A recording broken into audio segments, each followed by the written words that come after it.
Bonjour, je suis Guillaume, bienvenue sur ma chaîne La Chambre Noire de Goupil pour une nouvelle vidéo où on va un petit peu parler du seul problème qu'ont les optiques EF sur le R5 Mark II. Avant c'était vraiment un problème plus d'appareil photo, hybride Canon. Maintenant, ça a changé, c'est plus que les EF, donc j'espère que Canon corrigera le problème, même s'ils sont pas obligés puisqu'ils ont leur gamme RF maintenant, et même si vous dites d'utiliser des EF, ils font tout ce qu'ils peuvent pour vous faire utiliser des RF, et ce problème il est lié à l'exposition automatique uniquement en vidéo. En photo ça marche parfaitement bien, la seule chose qui ne marchera pas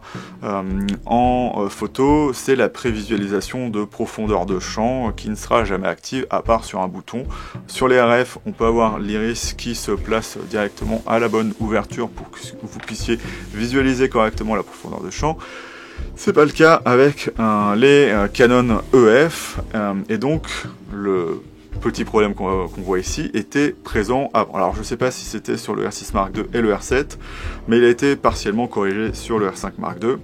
À savoir qu'avant, sur le R3, lorsqu'on mettait en mode semi-automatique, d'ailleurs Canon corrigeait le mode semi-automatique, parce que en mode semi-automatique, on ne doit pas avoir les ISO automatiques. C'est un mode semi-automatique, on veut juste un paramètre. Et ça réglerait entièrement le problème d'ailleurs, à savoir que si je me mets en mode priorité vitesse sur la FX30, il va pas mettre les ISO en auto. Il n'y a que si je lui demande de mettre les ISO en auto, qu'il va mettre les ISO en auto. Et ici, on est obligatoirement sur ce mode-là, et c'est un petit peu problématique.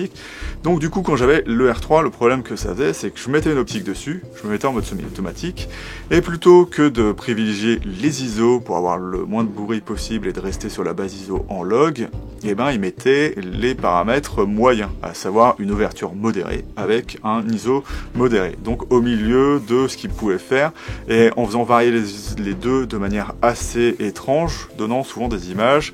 où j'avais 6400 ISO alors que c'est pas forcément terrible, ou en se plaçant sur des ISO qui allaient apporter tout le temps plein de bruit, même lorsque j'étais en extérieur. Donc ça c'est un petit peu problématique, et ce qui est intéressant sur le R5 Mark II, c'est que ça a été résolu pour les RF. Maintenant tous les RF se comportent comme lorsqu'on est sur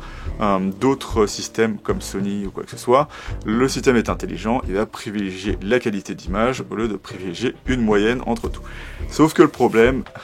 et c'est ça qui est dommage, c'est que lorsque vous utilisez des optiques EF, ce problème est toujours là. Je sais pas si c'est le fait qu'il n'y ait pas de puce dans les EF ou quoi que ce soit, ou que Canon a préféré aller beaucoup plus vite pour faire le R5 Mark II. J'espère que par firmware on aura ça, mais Canon n'est pas obligé, puisque aujourd'hui les EF c'est du passé, et bien qui market le fait qu'on puisse utiliser n'importe quel EF sur un boîtier,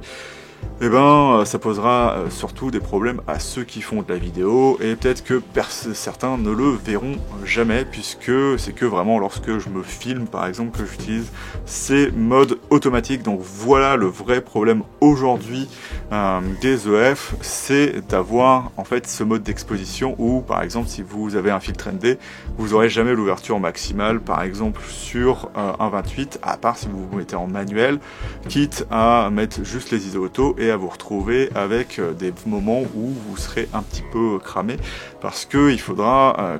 régler un seul paramètre qui est des fois un petit peu pas assez large en plage pour que ça passe tout le temps. Donc voilà. Et on a évidemment toujours, puisque ça n'a pas changé, parce que à mon avis c'est encore lié au problème de puce, on a juste toujours le problème d'avoir les paramètres personnalisés qui sont un petit peu moins, vraiment fins sur les EF, avoir des transitions qui sont vraiment un petit peu plus brutales, mais ça c'était déjà le cas avant. Donc je vais te dire salut et à bientôt dans la chambre noire de Goupil pour une nouvelle vidéo, soit sur Canon, parce que j'ai beaucoup de Canon en ce moment, notamment un test du 400 Do Mark I que j'ai trouvé, que je trouve assez génial, même si c'est une vieille optique et qu'elle a jamais été vraiment très réputée, mais voilà. Salut!